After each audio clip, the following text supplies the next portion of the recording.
Newton.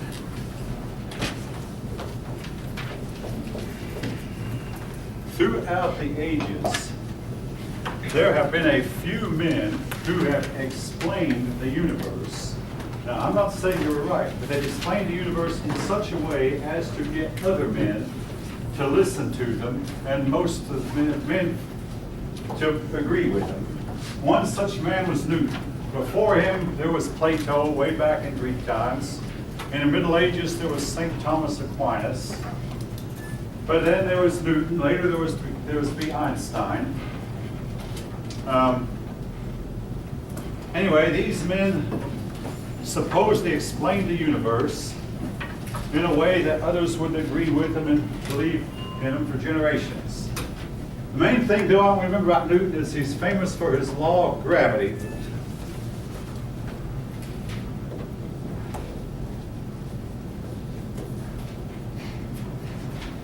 Essentially, the story goes he was sitting under an apple tree and an apple fell on his head, and he tried to reason, now wait, now why did the apple fall? Oh, gravity pulled it down. Well, then why does the moon fall? And it was daylight, but it was one of those days where the moon was visible. And he looked up, why does the moon fall? And he got to realize, well, the moon is moving, and then it hit him. The motion of the moon cancels out the pull of the Earth's gravity, so the moon orbits. With that in mind, he began to try to calculate, well, how strong must the pull of Earth's gravity be? Then he realized, hey, what held the whole solar system together was the sun had a gravity pull also. And the sun's gravity pull was strong enough to hold all the planets together. And his laws of gravity are used, even to this day, by NASA scientists when they start planning sending rockets to the outer solar system. His laws of motion appear to be working. Now, I asked this class last time, when is a matter of scientific inquiry ever closed? And several of you answered never. Each generation we have new and better instruments and new and better equipment. Carry out things to a farther decimal point. In the case of Newton, quote, his laws of gravity appear to hold up very well inside the solar system. Go outside the solar system and figure out how much gravity it takes to hold a galaxy together. And it appears that there's just not enough matter in any galaxy we can observe to hold these galaxies together. So what scientists have done, they've postulated the existence of dark matter. And it's so bad that they're saying dark matter makes up more than 90% of the universe. Now, have any of you ever heard of this outside the class? Several of you. Okay, dark matter. There's only one problem. Dark matter has never been found. They also postulate dark energy. What makes the galaxy seem to move at the speeds of 25,000 miles a second? I started to say an hour. 25,000 miles an hour is the escape velocity from Earth. The speed a rocket has to get to escape from Earth's gravity pull. 25,000 miles a second is proven to be an unattainable speed. What makes this galaxy seem to move apart at 25,000 miles a second? The answer is, it's one of the mysteries. So there must be a bunch of energy out there called dark energy, and now they're postulating that dark energy makes up 90% of the universe. Again,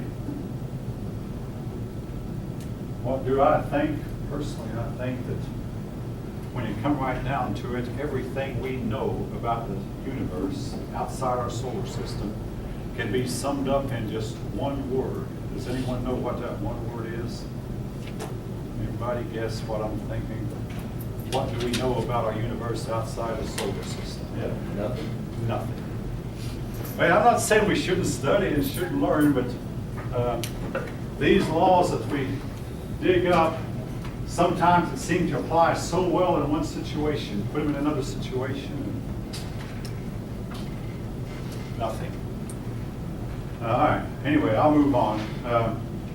Newton goes on down in history as the greatest scientific mind of all time, perhaps.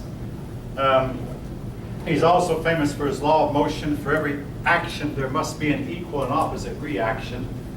Now, that's how rockets work. They kick hot gas one way, and the rocket moves the opposite direction. Again, this law has held up really well until you get to quantum, and then when you get to quantum physics, but I'll leave that topic. Nothing moves up anymore. All right. We're going to move on to, and basically what Newton did was give us a different concept of the universe, where it seemed that the universe was governed by natural laws. And this led to a religion called deism. Then deism was a belief that, yes, God had made the universe. That's where we get the word deity, deism, God, but then he let it run itself. It would run all by itself by natural laws, and it compared it to a mechanical clock. Now, in those days, they had the mechanical clock, and I asked my class yesterday, how many of you are familiar with the cuckoo clock, the pendulum clock? Okay, some of you. Basically, what they had was our equivalent cuckoo clock. They would put the clock together, and to set it in motion, they would pull up the, I'm going to call them pine cones, because they're made out of lead or some kind of metal. Pine cones, and then when the pine cones go all the way down the floor, you got to pull the pine cones back up, and that clock will sit there and keep time by itself without anybody watching it. They believed the universe ran this way, except that nobody needed to pull the, you might say, pull the pine cones back up. Once the universe was set in motion, it could run all by itself. Now, where this was to lead to, folk, was the concept that if the universe can run itself, then the universe also can put itself together. The deists were not quite willing to go that far. I mean, basically, it's compared to the clock. It's like this clock, all of a sudden, by some means, just randomly put itself together, all the gears in the right place, and everything in the right place, put itself together and run by itself. But the deists didn't go that far. They said, yes, God was necessary to put it together, but it can run by itself once it gets together. So Newton, without meaning to, he was to pave the way for a universe that could eventually put itself together and run all by itself. Again, each of you can make up your minds for yourself what you believe about his ideas. Newton himself was an extremely religious man, and I do have one of his books. He wanted to be remembered for his book on biblical prophecy. Nobody probably in here has ever heard he wrote a lot about Bible prophecy, none of which he's remembered for. Instead, he's remembered for his work in science. All right, we'll leave Newton. He set forth to where he created what you might call a new worldview. With Descartes,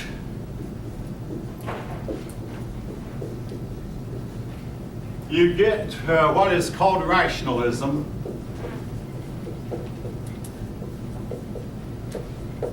Now, rationalism is a belief that, again, everything has a rational explanation, and there is nothing supernatural.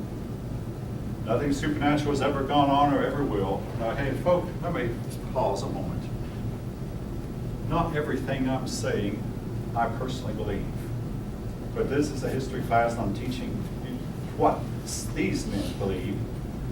And on a personal note, everybody has beliefs that have some compelling reason why they simply cannot be true. We all do it. And but anyway, so don't think I'm trying to push these doctrines down anybody's throat. These doctrines are still debated to this day, and we cannot come to a rational conclusion on any of them. If you take philosophy, I mean, you'll go into some much more detail about these men than I have. And I understand most philosophy teachers will say up front, we're not going to come to any conclusion in this class because we can't know anything for certain. There's nothing definite. And that's their view, not mine. All right. If any of you want to have any comments, your comments are welcome. All right, rationalism. We can know everything from a rational standpoint, and we can start measuring temperatures and pressures and weights. How do you measure human emotion? How do you measure anger or fear, anyway? He is famous for the statement, "I think, therefore I am." There's a story going out that he once was at a cafe, and a waitress asked him, "Do you want another drink?" And he said, "I think not." And he just ceased to exist, just vanished. As long as he was thinking, he existed. When he thinks not, he disappeared.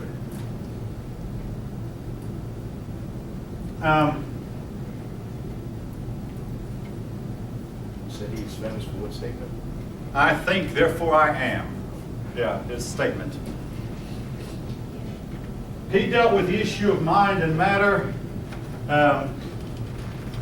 Again, the people at that time believed that mind was one thing and matter another.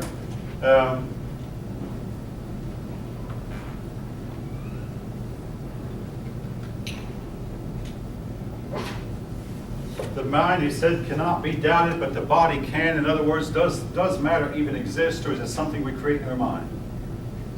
And this was to lead to the philosophy of existentialism that some of, I bet are any of you familiar with any of this from other studies? Does existence precede essence, or does essence precede existence? Again, I'll leave that right there. Mind and matter. In other words, our mind is real. Are you real? Am I real? Is anything else real? Or is the universe merely a product of our imaginations? I'll leave that topic, unless any one of you want us to discuss it further. All right. Now, your book makes a comparison that we talked about a little bit last class. Europe and China in the scientific revolution. They devote one paragraph to the question of why did the scientific revolution occur in Europe and not in China. And they give one reason, that China had civil service exams. So the civil service exams determine how high up a person could go up the government bureaucracy. If you could score highly on a civil service exam, you could possibly be guaranteed a better job in the bureaucracy. And they gave people the impression that the only way to rise was through government positions. Whereas in the West, you could get to the top if you were an outstanding scientist, and today you could be an outstanding ball player, an outstanding musician, an outstanding artist. There's several ways to get to the top. Yeah. You said civil. Civil service. In other words, China invented the civil service exam, among other things. They've been using it for more than 2,000 years. And a lot of Westerners copied it. The civil service exam, but some people say this was the thing that held China back, that to convince the young men that, and I say men, I have to, because that was where, that they could only excel if they could do well on a civil service exam. And whereas in the Western, young persons could decide to excel in fields other than politics, again, fields of art, music, soldiering. So that might have been one thing that held China back. Personally, I think, yeah. Do they still use those today? What's that? Do you know if they still use those today? As far as I know, the Chinese still do. We have them in our country. We have civil service. If you've served in the Army, you get 5 points added to you. But the civil service exam can get you a government job. And the civil service tests, like all government tests, by the way, are multiple choice. Well, not anymore. Now, they are adding essays to them. But they still have the multiple choice test. I think that part of China's problem, and this may surprise some of you, was that China happened to be united and Europe divided. You might say, what's so great about being divided? Simply this, each independent European entity, and there were hundreds of them. Europe must have had 200 independent countries. Independent dukedoms, independent counties, independent principalities, and independent kingdoms.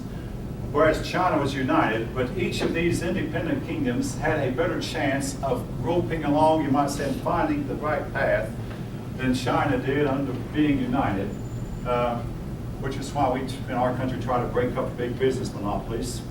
Supposing there was only one gasoline company in this country, and everybody had to buy that brand of gasoline, guess what? That company would start putting out shoddy gasoline and jacking up the price really high for a common product. But competition keeps it down. Europe had the competition, China did not. Again, that's my take on it. The Chinese, again, I can't emphasize enough, they were far ahead of the Europeans in the year 1500. And somewhere along the way, they fell by the wayside.